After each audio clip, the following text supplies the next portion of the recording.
নমস্কার বন্ধুরা, আমি ভূমি আর এটা আমার প্রথম বড় ভিডিও। আজ আমি তোমাদের সাথে শেয়ার করব আমার ঘরের কিছু রান্নাবান্না। আজ আমাদের নিরামিষের দিন, শুক্রবার। তো আজ প্রথমে আমি সবজিগুলো কেটে নিলাম।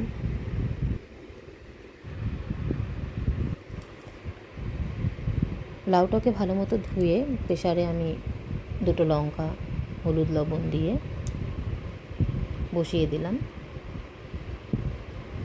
পটলটাকে হলুদ লবণ দিয়ে মাখিয়ে রাখলাম। ডাল প্রায় হয়ে আসছে, তাই আমরা ভাতটা বসিয়ে দিব। এবার চাল ধুয়ে জল দিয়ে আমি ভাতটা বসিয়ে দিলাম।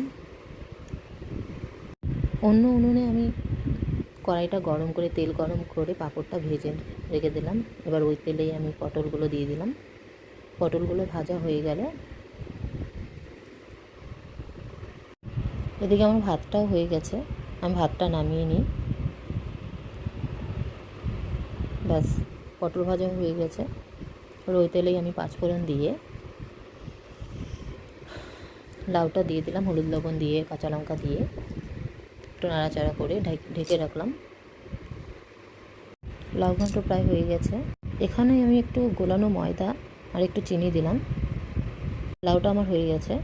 এবার তেলে ফোড়ন দিয়ে একটু হিং দিয়ে ডালটা সম্বার দিয়ে দিলাম। ডালটাও আমার হয়ে গেছে।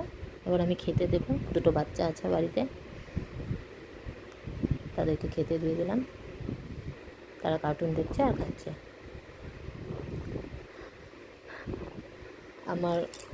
আমার দুই ছেলে মেয়ে। আমি ভিডিওটা আজ এখানেই শেষ করলাম।